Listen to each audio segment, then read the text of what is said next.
Medical college എത്തുമ്പോഴേക്കും നമുക്ക് ഇവിടെ ഉണ്ടായിരുന്ന +1 +2 ഫീലേ അല്ല, അത് വേറെ തന്നെയാണ്.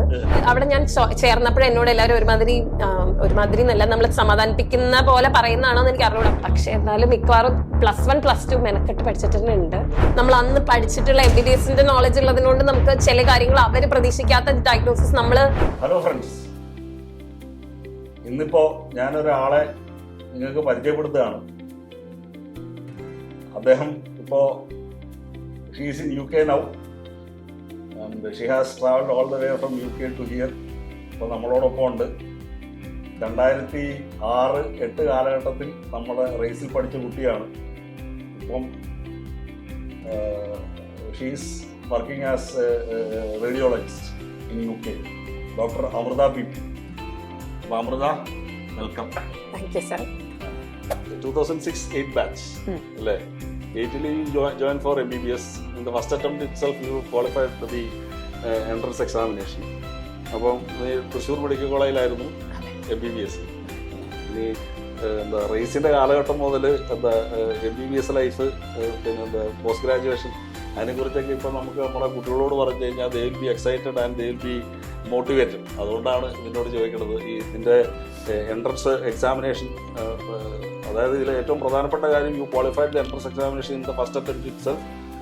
നീ എങ്ങനെ പഠിച്ചിട്ടുണ്ട്, നീ എത്രത്തോളം എഫേർട്ട് എടുത്തിട്ടുണ്ട് എന്നുള്ളതൊക്കെ അന്ന് നിങ്ങളെ പഠിപ്പിച്ച കൂട്ടത്തിലുള്ള വ്യക്തി എന്നുള്ളതല്ലേ എനിക്ക് നല്ലതല്ലേ അറിയാം.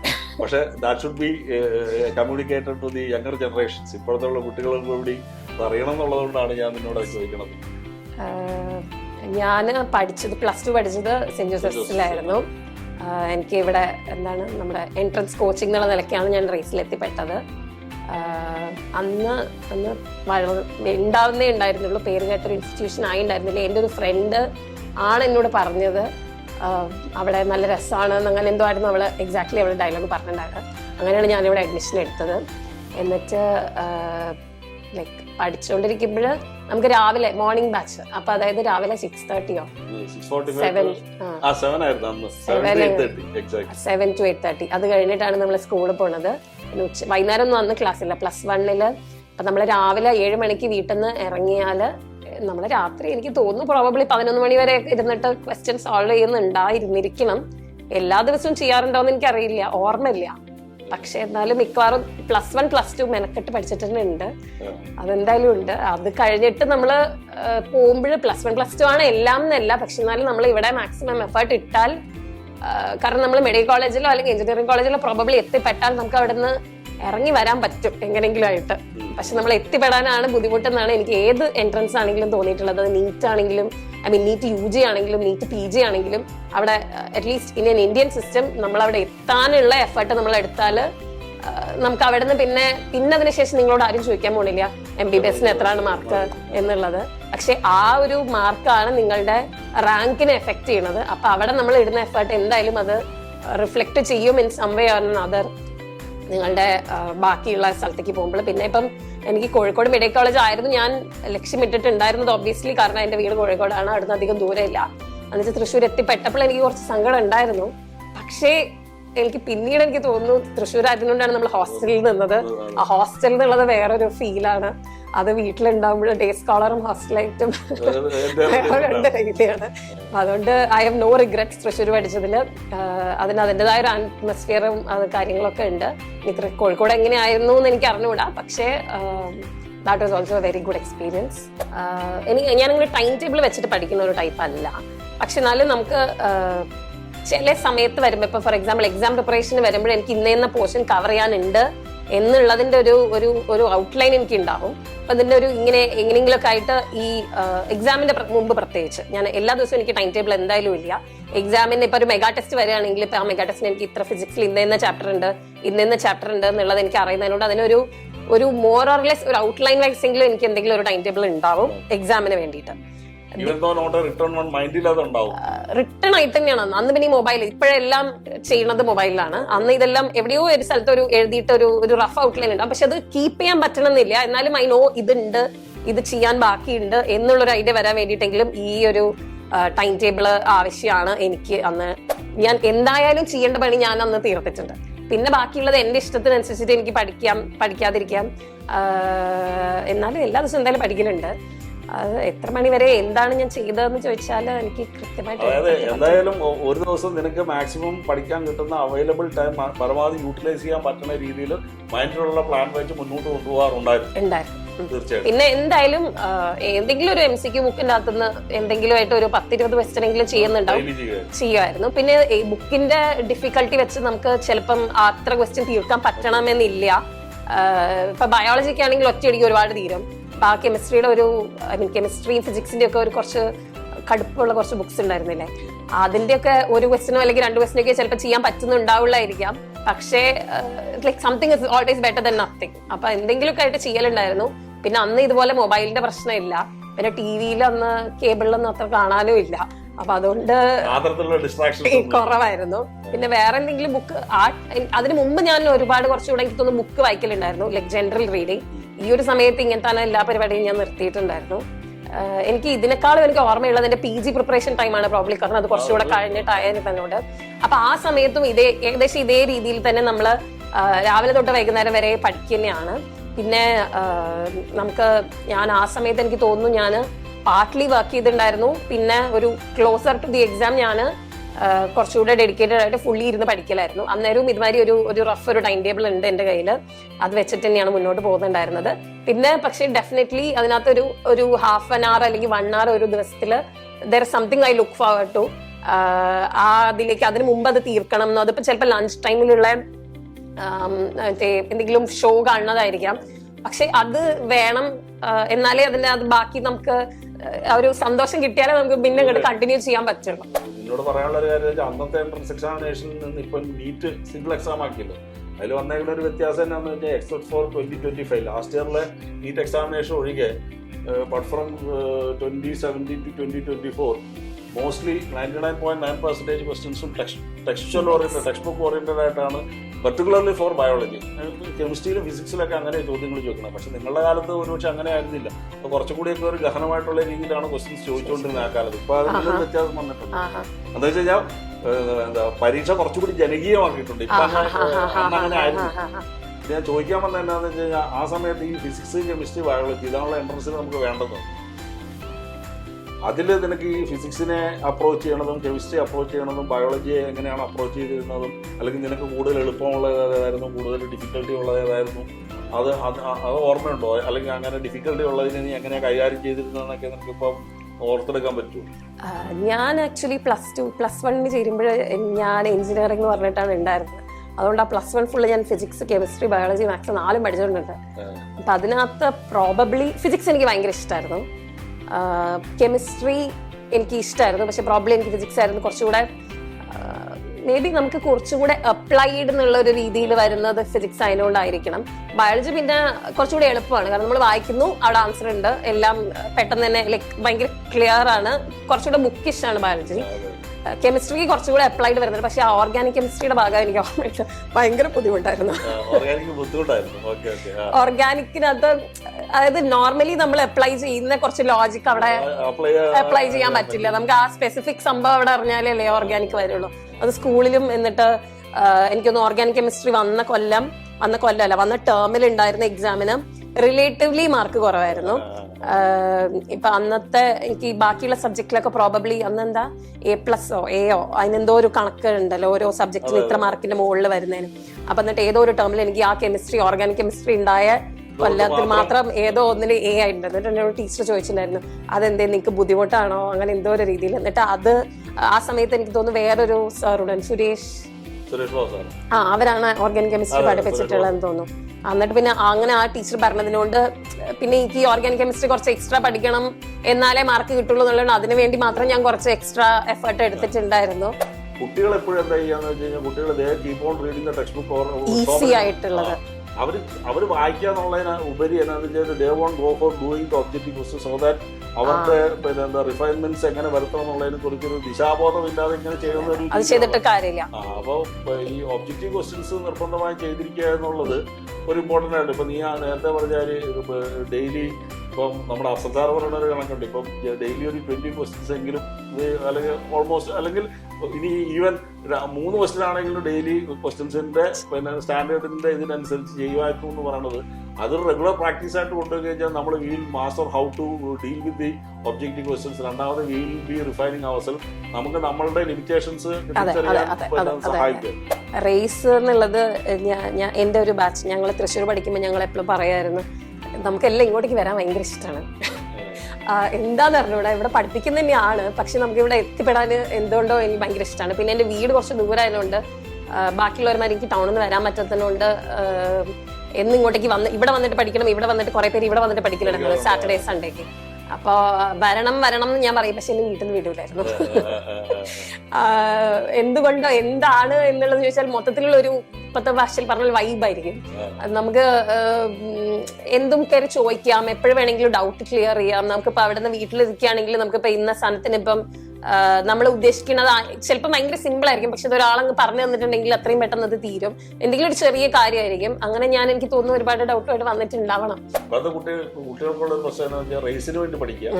സ്കൂളിന് വേണ്ടി പഠിക്കുക. എനിക്ക് അങ്ങനെ ഒരു ഡിഫറൻസ് തോന്നിയിട്ടില്ല.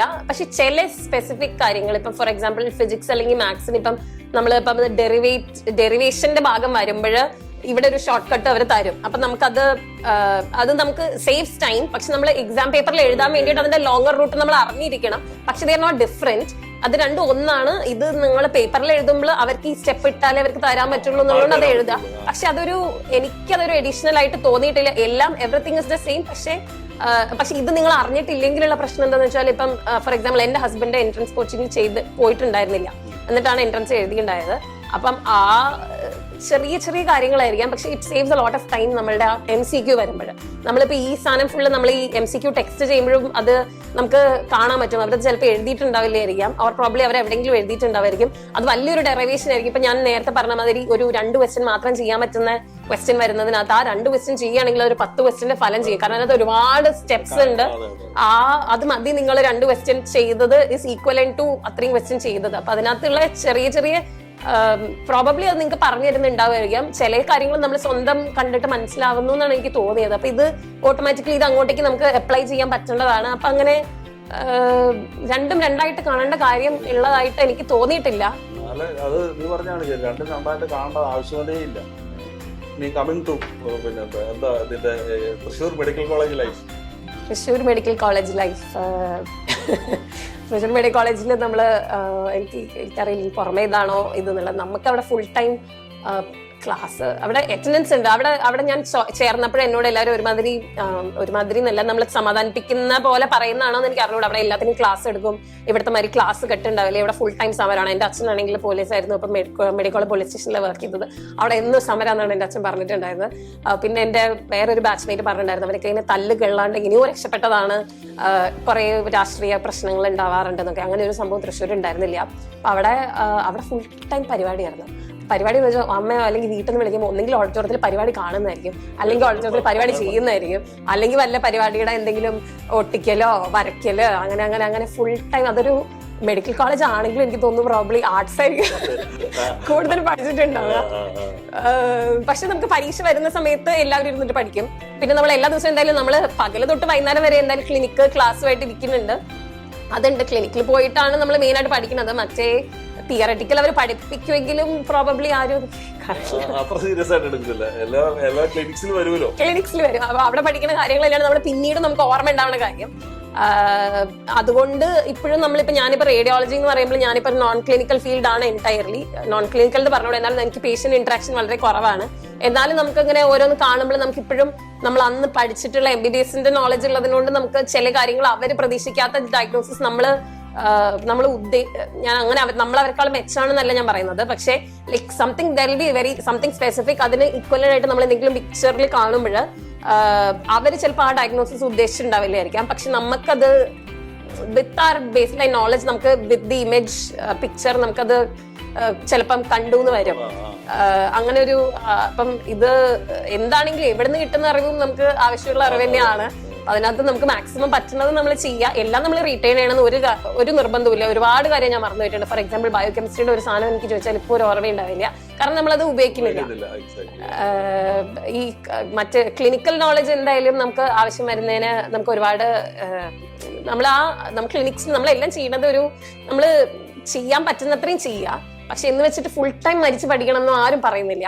മെഡിക്കൽ കോളേജ് എത്തുമ്പോഴേക്കും നമുക്ക് ഇവിടെ ഉണ്ടായിരുന്ന +1 +2 ഫീലേ അല്ല, അത് വേറെ തന്നെയാണ്. അവിടെ പിന്നെ പരീക്ഷയ്ക്ക് പഠിച്ചാൽ മതി എന്നല്ല, എന്നാലും നമുക്ക് ഡെയിലി നമ്മൾ എന്തെങ്കിലുമൊക്കെ പഠിക്കുന്നുണ്ട്. അതിന്റെ കൂടെ പരീക്ഷയ്ക്ക് പാസ്സാവാനുള്ളത് നമ്മൾ പരീക്ഷയുടെ സമയത്ത് പഠിച്ച് എടുക്കുക. പിന്നെ കുറച്ച് കോമൺ സെൻസും. ഞാൻ +2 പഠിക്കുന്ന സമയത്ത് അങ്ങനെ കുറെ ചെയ്തിട്ടുണ്ടായിരുന്നു. ഈ ബോട്ടണി സ്പെഷ്യലി അതിനകത്ത് കുറെ എലിമെന്റും വാട്ട് ഇസ് ദാറ്റ് ഇങ്ങനെ എന്തൊക്കെയോ അസുഖം വരുന്ന like because of this deficiency പ്ലാന്റിന് ഇങ്ങനെ അസുഖം വരുന്ന എന്തൊക്കെയോ കാര്യങ്ങളൊക്കെ ഉണ്ടായിരുന്നു. അത് ഇതുമാതിരി മഗ്ഗപ്പ് ചെയ്യാൻ ഭയങ്കര ബുദ്ധിമുട്ടുള്ള ഒരു സംഭവമായിരുന്നു. ഞങ്ങൾ എന്നിട്ട് എന്റെ ക്ലാസ്സിലുണ്ടായിരുന്ന റേസിലത്തെ ക്ലാസ്സിന്റെ കാര്യം ഞാൻ പറയുന്നത്, ഞങ്ങൾ എല്ലാവരും കൂടെ ചേർന്നിട്ട് കുറെ കഥയൊക്കെ ഉണ്ടാക്കിയിട്ട് ഇതിങ്ങനെ ഓർക്കാൻ വേണ്ടിയിട്ട് ഒരു കുറെ കഥയൊക്കെ ഉണ്ടാക്കിയിട്ട് കുറെ പഠിച്ചിട്ടുണ്ടായിരുന്നു. അപ്പൊ അത് ആ എക്സാം കഴിയണവരെ ഞാനത് മറന്നിട്ടില്ല. എനിക്ക് തോന്നുന്നു പ്രോബബ്ലി അത് പഠിച്ചിട്ടുണ്ടായിരുന്ന എല്ലാവർക്കും അത് ഓർമ്മ ഉണ്ടായിട്ടുണ്ടാവും. അപ്പൊ അങ്ങനത്തെ ബോറിങ് കാര്യങ്ങളൊക്കെ ഇങ്ങനെ പ്രത്യേകിച്ച് ബയോളജിയിലേക്ക് വരുമ്പോൾ അങ്ങനത്തെ കുറെ ഭാഗങ്ങൾ ചെയ്യേണ്ടി വരും തോന്നുന്നു. അപ്പൊ ഇതൊക്കെയാണെന്ന് തോന്നുന്നു ആ റേസ് എന്നുള്ളത് എപ്പോഴും ഞങ്ങൾക്ക് ഭയങ്കര ഒരു ഹാപ്പി മെമ്മറിയാണ് എനിക്ക് എപ്പോഴും. ഞാനും എന്റെ ബാച്ച്മേറ്റ് MBBS എന്റെ കൂടെ ഉണ്ടായിരുന്ന ബേബി ഷാന, അവളും ഞാനും തൃശ്ശൂർ മെഡിക്കൽ കോളേജിൽ ഉണ്ടാകുമ്പോൾ ഞങ്ങളെന്നും പറയുമായിരുന്നു, ഈ PG കോച്ചിങ് ഇതുമാതിരി റേസിന് വല്ലതും തുടങ്ങിയിട്ടുണ്ടായിരുന്നെങ്കിൽ നല്ല രസമുണ്ട്. പീഡിയാട്രിക്സ് എനിക്ക് ഇഷ്ടമാണെന്ന് വിചാരിച്ചിട്ട് ഞാൻ പീഡിയാട്രിക്സ് എടുക്കാം എന്നുള്ള ഫുൾ ഇതിലാണ് ഞാൻ പഠിക്കുന്നത്. ഇത് ഞാൻ MBBS പഠിക്കുന്ന കാലത്തല്ല, MBBS പഠിച്ചു കഴിഞ്ഞിട്ട് നീറ്റ് PGയുടെ സമയത്ത് ഞാൻ ഉദ്ദേശിച്ചിട്ടുണ്ടായിരുന്നത് ഓക്കെ ഞാൻ നീറ്റ് പീഡിയാട്രിക്സ് പഠിക്കും. പക്ഷെ എന്താണെങ്കിലും എല്ലാ സബ്ജക്റ്റും നമ്മൾ പഠിക്കാനുണ്ടല്ലോ. അത് കഴിഞ്ഞിട്ട് ഞാൻ പരീക്ഷയ്ക്ക് എഴുതി വന്നപ്പോൾ റാങ്കൊക്കെ ഇങ്ങനെ അങ്ങനെ കാണുന്നുണ്ട്. പക്ഷെ ഇതിലൊന്നുമല്ല ഞാൻ എടുക്കാൻ ഉദ്ദേശിക്കുന്നത്. ഞാൻ ഇവിടെ കോഴിക്കോട് അല്ലെങ്കിൽ ബാംഗ്ലൂർ ചെയ്യാമെന്നാണ് ഞാൻ വിചാരിച്ചിട്ടുണ്ടായത്. എന്നിട്ട് ആ നീറ്റ് ഓൾ ഇന്ത്യയുടെ റിസൾട്ട് വരുമ്പോൾ എൻ്റെ റാങ്ക് എനിക്ക് വേണ്ട സ്ഥലത്തൊന്നും എനിക്ക് പീഡിയാട്രിക്സ് കിട്ടില്ല. പിന്നെ ഇപ്പം ഇതിനകത്ത് വേറെ എന്ത് പറ്റും എന്നൊക്കെ ആലോചിച്ചിട്ട് ഇങ്ങനെ ഇരിക്കുമ്പോൾ ഓക്കെ റേഡിയോളജി എനിക്ക് എല്ലാവർക്കും റേഡിയോളജി എക്സ്പോഷർ ഉണ്ടാവണമെന്നില്ല. നമുക്കിപ്പോൾ ഒരു ഇലക്റ്റീവ് ആയിട്ടുള്ള ഒരു പോസ്റ്റിംഗ് ആയിട്ടാണ്, ഇലക്റ്റീവ് എന്നല്ല എല്ലാവർക്കും സം സ്പെഷ്യാലിറ്റീസ് എല്ലാവർക്കും എക്സ്പോഷർ ഉണ്ടാവില്ല. ഇങ്ങനെ ചിലർക്ക് മാത്രം ഒരു ഭാഗ്യം പോലെ കിട്ടുന്ന ഒരു പോസ്റ്റിംഗ് ആയിരുന്നു റേഡിയോളജി. അങ്ങനെ എനിക്കത് കിട്ടിയിട്ടുണ്ടായിരുന്നു. അപ്പൊ അന്ന് പോയിട്ട് എനിക്ക് മോശമില്ല ഇഷ്ടപ്പെട്ടിട്ടുണ്ടായിരുന്നു. അപ്പൊ ഞാൻ വിചാരിച്ചു ഓക്കെ എന്നാൽ ഇത് നോക്കിയാലോ എന്ന് വിചാരിച്ചിട്ട് അങ്ങ് എടുത്തതാണ്. അപ്പം എടുത്തപ്പോൾ അതിനകത്ത് നല്ല റാങ്ക് ഉള്ളതുകൊണ്ട് എനിക്ക് അവിടുത്തെ ലൈക്ക് നല്ലൊരു കോളേജിൽ ബാംഗ്ലൂരിലത്തെ നാരായണ എനിക്ക് കിട്ടി. അപ്പൊ അങ്ങനെ ഞാൻ എങ്ങനെയോ എത്തിപ്പെട്ടതാണ്, ഇതേ ഉദ്ദേശിച്ചിട്ട് പോയതല്ല. പക്ഷെ എത്തിപ്പെട്ടിട്ട് റേഡിയോളജി ഞാൻ വിചാരിച്ചത് നൈറ്റ് ഇല്ലാത്ത പരിപാടി എന്നൊക്കെ വിചാരിച്ചിട്ടാണ് ഞാൻ പോയത്. അവിടെ പോയിട്ട് 3 കൊല്ലം പട്ടിപ്പണിയായിരുന്നു. പക്ഷെ ആ പട്ടിപ്പണി എടുത്തതിനോണ്ട് ഇപ്പൊ പണിയറിയാം. ആ ഫസ്റ്റ് ഇയർ എന്നിട്ട് ഞാൻ എപ്പോഴും എനിക്ക് ആ ഫസ്റ്റ് ഇയർ റേഡിയോളജി എടുത്തിട്ട് ഇത് എന്തൊരു ബുദ്ധിമുട്ടാണ്, ഇതിനും ഇങ്ങനെ നൈറ്റ് ആണോ, ഇതും നമുക്കാണെങ്കിൽ രാവിലെ കയറിയിട്ട് അന്ന് നൈറ്റ് ആണെങ്കിൽ അന്നും കഴിഞ്ഞിട്ട് പിറ്റേന്ന് വൈകുന്നേരം ഇറങ്ങാൻ പറ്റും. അപ്പൊ ഒരു 36 hours ഡ്യൂട്ടി. അതാണെങ്കിൽ റേഡിയോളജി നല്ല തിരക്കുമായിരുന്നു, ഉറങ്ങാനും പറ്റില്ല. ഈ നമ്മൾ ഹൗസ് സർജൻസി ചെയ്യുന്ന പോലെ തന്നെയായിരുന്നു എസെൻഷ്യലി. പിന്നെ നമ്മൾ സീനിയർ ആവുന്നതോറും നമുക്ക് ഇത്രയും കുറച്ചുകൂടെ ഗ്യാപ്പൊക്കെ വരും. പിന്നെ കുറച്ചും കൂടെ ചെല്ലുമ്പോൾ കുഴപ്പമില്ല. പക്ഷെ ഫസ്റ്റ് ഇയർ കുറച്ച് ബുദ്ധിമുട്ട് തന്നെയായിരുന്നു. അതും ഇതുമാതിരി അയ്യോ എന്തിനാ ഞാൻ മെഡിസിൻ എടുത്താന്ന് ഞാൻ കുറെ പ്രാവശ്യം ആലോചിച്ചിട്ടുണ്ട്. ഇതിനിടയ്ക്ക് ഞാൻ റേസിലെ ഒരു കാര്യം ചോദിക്കാൻ പറ്റും. റേസിന്റെ ഒരു പ്രധാനപ്പെട്ട സംഗതിയാണല്ലോ മെഗാ ടെസ്റ്റുകൾ. മെഗാ ടെസ്റ്റുകളുടെ കാര്യങ്ങൾ നിനക്ക് വല്ല ഓർമ്മയുണ്ടോ? മെഗാ ടെസ്റ്റിന് വേണ്ടി നീ പ്രത്യേകം പഠിക്കുമായിരുന്നു പറഞ്ഞു. പരീക്ഷകൾ എഴുതിയ ഓർമ്മകൾ വല്ലതും ഉണ്ടോ? പരീക്ഷ അന്ന് നമ്മളുടെ ഏതായിരുന്നു ഓഡിറ്റോറിയം? ജൂബിലി ഹാൾ എന്നായിരുന്നു പരീക്ഷ. എന്നിട്ട് പരീക്ഷയ്ക്ക് വിളിക്കുമ്പോൾ പക്ഷെ അന്നത്തെ ഫസ്റ്റ് മെഗാ ടെസ്റ്റിന് പ്രോബബ്ലി എന്തോ 3-4 സബ്ജക്റ്റിന് ഫസ്റ്റോ സെക്കൻഡോ എന്തൊക്കെയായിട്ട് വന്നിട്ടുണ്ടായിരുന്നു. ഞാൻ തീരെ പ്രതീക്ഷിച്ചില്ല. എനിക്ക് ഭയങ്കര സർപ്രൈസിങ് ആയിരുന്നു. പിന്നെ അത് ഒരു വലിയൊരു എന്താ പറയാ ഒരുമാതിരി ആഘോഷം പോലത്തെ ഒരു സംഭവം. കുറെ ആളുണ്ടാവും, കുറെ എന്നിട്ട് അന്ന് തന്നെ മാർക്കും ചെയ്യും, അന്ന് തന്നെ റിസൾട്ടും വരും. ഭയങ്കര സെറ്റപ്പ് ആയിരുന്നു അത്. ഇപ്പൊ കുട്ടികൾ മെഗാഡ് ഇപ്പൊ അന്നത്തിൽ നിന്ന് ഇന്നുള്ളൊരു വ്യത്യാസം എന്നാന്ന് വെച്ച് കഴിഞ്ഞാൽ അന്ന് OMR വാല്യുവേഷൻ അന്ന് മാനുവൽ വാല്യുവേഷൻ അതിൻ്റെതായ കുറച്ച് പ്രശ്നങ്ങളൊക്കെ ഉണ്ടായിട്ടുണ്ട്. ഇന്ന് ഇപ്പൊ നമുക്കെല്ലാം ഓട്ടോമാറ്റഡ് ആണ്. നമ്മൾ രാവിലെ പരീക്ഷ നടന്നു കഴിഞ്ഞാൽ ഉച്ചയാകുമ്പോൾ റിസൾട്ട് വരും. അന്നും അങ്ങനെ വരും, പക്ഷേ ടാബുലേഷൻ കുറച്ചുകൂടി സമയം എടുക്കും. Things are very easy. അതിനുശേഷം ഇപ്പം UK-യിലായിട്ട് ഇപ്പം എത്ര 1.5 വർഷമായി ഞാനിപ്പോൾ UK-യിലായിട്ട്. അപ്പം ഞാൻ റേഡിയോളജി കഴിഞ്ഞിട്ട് ഞാനൊരു 3-4 കൊല്ലം വർക്ക് ചെയ്തു. അതിൻ്റെ കൂടെ തന്നെ FRCR fellowship of royal college of radiology, അതിൻ്റെ UK-ൻ്റെ റേഡിയോളജി ഈക്വലന്റ് എക്സാം ആണ്. അതിന് കുറേ സ്റ്റെപ്സ് ഉണ്ട്. അത് ഇങ്ങനെ എഴുതിയെടുത്തു. അപ്പോൾ അത് എഴുതി ഇപ്പം പണ്ട് നമുക്ക് സിംഗപ്പൂരും ഹോങ്കോങ്ങിലും UK-യിലും മാത്രമേ സെന്റേഴ്സ് ഉണ്ടായിരുന്നുള്ളൂ. ഇപ്പം ഹൈദരാബാദിലും സെന്റർ ഉണ്ട്. അതുകൊണ്ട് നമുക്ക് എഴുതാൻ എളുപ്പമുണ്ട്. അമൃത റേസിലെ ജീവിതം, medical college, Thrissur medical college ജീവിതം, PG ചെയ്ത കാര്യം, UK എങ്ങനെയാണ് കാര്യങ്ങൾ എന്നൊക്കെ ഉള്ളതൊക്കെ നമ്മളിപ്പം വളരെ വിശദമായിട്ട് പറഞ്ഞു. ഇത് ഇനിയുള്ള കാലഘട്ടത്തിൽ പരീക്ഷ എഴുതാൻ പോകുന്ന കുട്ടികൾ ഇപ്പം എടുത്തു പറഞ്ഞു. FRCR റേഡിയോ ഡയഗ്നോസിസ് ചെയ്യുന്ന ഒരു കാലഘട്ടത്തിൽ പിന്നെ എന്താണ് ഇനി അടുത്ത സ്റ്റെപ്പ് ചെയ്യേണ്ടതെന്നുണ്ടെങ്കിൽ അന്നും പിന്നെ അമൃത നമ്മുടെ കൂടെ ഉണ്ടാവും. ഇഫ് യു വാണ്ട്, നിങ്ങൾക്ക് എന്താ അവള് വേണ്ട ഹെൽപ്പ് ചെയ്ത് തരുന്ന അവൾ ഷീ ഹാസ് വോളണ്ടിയർഡ് ദാറ്റ്. അപ്പം ഇതേപോലെയുള്ള നമ്മുടെ മുന്നേ പഠിച്ചവരുടെ പാത പിന്തുടരുക. അവരൊക്കെ ഓരോ വലിയ നിലയിലൊക്കെ എത്തുന്നത് ഇപ്പം എടുത്തു പറയേണ്ട ഒരു കാര്യം, ഇപ്പോൾ നന്നായിട്ട് നമ്മൾ ചെയ്യേണ്ട ജോലി കൃത്യമായിട്ട് എടുക്കുകയാണെങ്കിൽ ഫ്യൂച്ചറിൽ കുറച്ചും കൂടി നല്ലൊരു ബെറ്റർ ഫ്യൂച്ചർ കിട്ടുമെന്നുള്ളതാണ് അവൾ പറഞ്ഞതിൻ്റെ ഒരു ക്രക്സ് ആയിട്ടുള്ളൊരു കാര്യം. അപ്പോൾ അതെല്ലാവരും മനസ്സിൽ ഇരുത്തി കുട്ടികളൊക്കെ നന്നായിട്ട് അവരുടെ ഫ്യൂച്ചർ ഉണ്ടാക്കാൻ വേണ്ടി നന്നായിട്ട് പഠിക്കുക. ഒരു കാര്യം കൂടി, ഇപ്പം നമ്മുടെ കുട്ടികളൊക്കെ പരീക്ഷ എഴുതാൻ പോവുക. അപ്പോൾ ഒരു